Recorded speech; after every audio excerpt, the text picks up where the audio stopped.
Cuidé a mi hija herida toda la noche, mientras mi esposo se acostaba con mi propia hermana. Nunca pensé que el dolor pudiera doler tanto, al punto de volverme insensible. Caminé por el pasillo de casa con la bolsa de hielo aún en la mano, directo desde urgencias. Mi hija, de apenas 6 años, dormía profundamente en el asiento trasero del coche, con su pequeño brazo envuelto en un yeso. La habían sedado para calmarle el dolor. Yo no había dormido, no había comido, y aún tenía la garganta seca de tanto llorar. Todo esto porque mi esposo, Tomás, había decidido que una fiesta con los chicos era más importante que cuidar de nuestra hija. Se fue, así, sin más. Me dejó un mensaje. Vuelvo en un par de horas. Necesito despejarme. Yo estaba en el trabajo, y él tenía libre. Le rogué que no lo hiciera, pero lo hizo igual. Mi hija se cayó bajando las escaleras. Un accidente, pero un accidente que no habría ocurrido si alguien, su padre, hubiese estado con ella. ¿Y saben qué es lo peor? Cuando lo llamé llorando desde la sala de urgencias, no contestó. Ni una, ni dos. 18 veces lo llamé. Me bloqueó. Porque el muy cobarde sabía que había hecho algo imperdonable. Y lo supe en el instante en que abrí la puerta de casa. Allí estaban, en el sofá. Mi esposo. Y mi hermana. Reían. Reían como si el mundo no se hubiera roto. Ella llevaba mi bata favorita, esa que usaba cuando me enfermaba o cuando tenía frío después de una ducha caliente. Y él tenía esa sonrisa estúpida, una que antes era mía. No dijeron nada al verme. Mi hija dormía en mis brazos, y aún así ellos estaban tan cómodos como si yo no existiera. La dejé en su cama sin despertarla. Cubrí su cuerpo con la manta suave de jirafas que tanto amaba, y acaricié su cabello con delicadeza. Sentía rabia, pero también un dolor que no podía explicar. Una traición que no solo era de pareja, era familiar, visceral. Cerré la puerta con cuidado y volví al salón. Mi hermana, Camila, se acomodó el cabello y cruzó las piernas como si estuviera en una sesión de fotos. No hagas un escándalo, dijo. Así, con ese tono de superioridad que siempre había tenido. No es lo que parece. Tomás se levantó y extendió los brazos. Déjame explicarte, amor. Amor. Tuve que apretar los puños para no gritar. Lo miré. No tenía vergüenza, ni un atisbo de remordimiento. ¿Te bloqueaste el teléfono o se cayó en la vagina de mi hermana? Pregunté, seca. Camila rió, una risa nasal, altanera, madura. Esto iba a pasar tarde o temprano. Siempre había sido así, desde que éramos niñas. Siempre se metía con lo mío, con mis juguetes, con mis amigos, y ahora con mi marido. Pero ya no era una niña. Y esta vez no me iba a quedar callada. Mi hija tiene el brazo roto, ¿sabías eso, Tomás? Vi cómo su cara palidecía, pero no por culpa, sino por miedo a quedar como el villano. ¿Y sabes qué hiciste tú? Te fuiste a acostarte con mi hermana. Él balbuceó algo, pero ya no importaba. Porque por primera vez en años sentí claridad, como si el dolor me hubiera purificado. Me dirigí a la entrada, tomé mi teléfono y marqué. ¿Qué haces?, preguntó Camila nerviosa. Llamando a mamá. A ver si le sigue pareciendo que tú eres la que siempre ayuda cuando le diga que te encontré en mi casa con mi esposo mientras mi hija está enyesada. Y en ese momento, el karma comenzó a trabajar. La voz de mi madre tardó en responder, somnolienta. ¿Qué pasó?, preguntó apenas escuchó mi tono. Y entonces lo solté. Todo, sin gritar, sin llorar. Con una frialdad que heló la sala más que el hielo que aún tenía en la bolsa. Le conté cómo Camila estaba en mi casa, con mi esposo, riendo mientras su sobrina dormía dopada por el dolor. Le conté que Tomás había abandonado a nuestra hija por ir a ver a los chicos, que me bloqueó mientras yo lo necesitaba, y que al volver lo encontré compartiendo el sofá con alguien que lleva mi sangre. Mi madre guardó silencio. Un silencio largo, de esos que pesan más que un grito.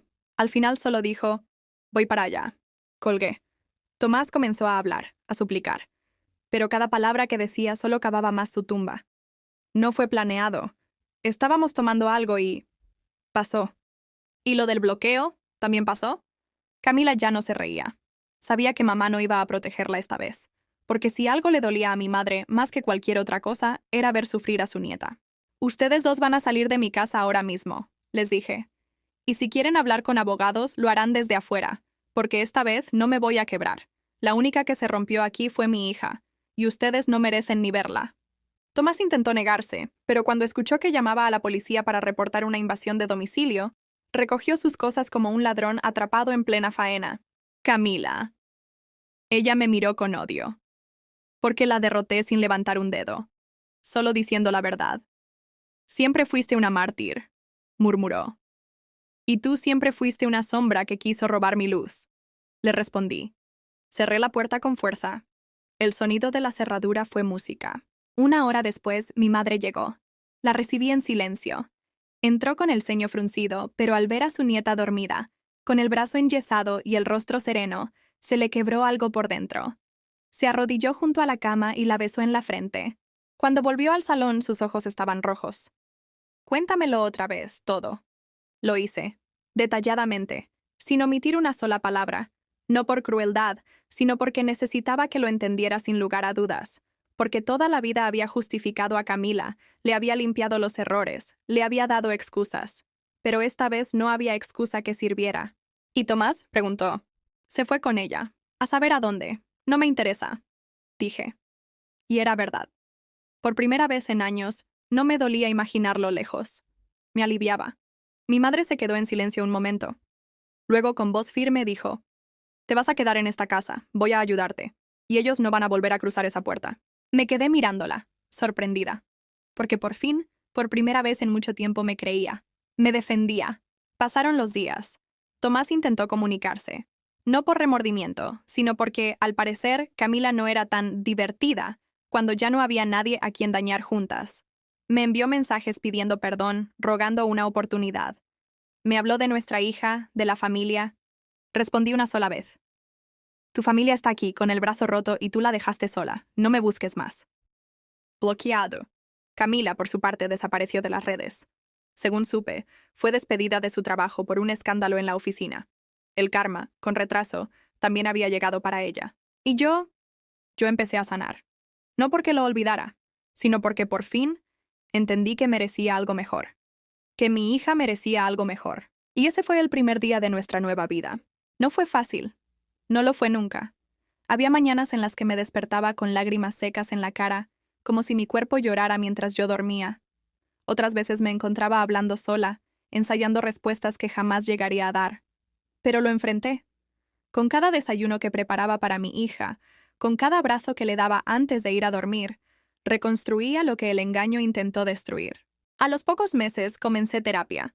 No porque estuviera rota, sino porque me merecía sanar bien, sin cargar culpas que no eran mías, sin seguir creyendo que debía soportarlo todo para mantener la familia unida.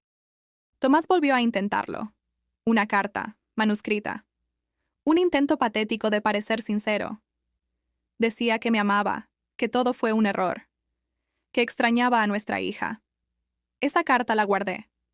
No por nostalgia, sino como recordatorio. Como prueba física de que no todo el mundo merece una segunda oportunidad. Camila también apareció. Un mensaje, corto y frío. No fue personal, escribió. Me reí. Porque esa frase era la confesión más narcisista de todas. Todo en ella siempre fue personal. Competía con una guerra que solo existía en su cabeza. El tiempo pasó. Mi hija sanó. No solo su brazo, también su risa, su inocencia. Ya no preguntaba por papá. Ya no se despertaba por las noches llamándolo. Tenía a su abuela, tenía a mí. Y eso le bastaba. Una tarde, mientras jugábamos en el parque, me abrazó y me dijo: «Mami, ya no me duele». No hablaba de su brazo. Lo supe. Y no respondí con palabras. Solo la abracé fuerte. El karma no siempre llega cuando uno quiere. A veces tarda. A veces parece que se olvida. Pero llega. Y cuando lo hace, no grita.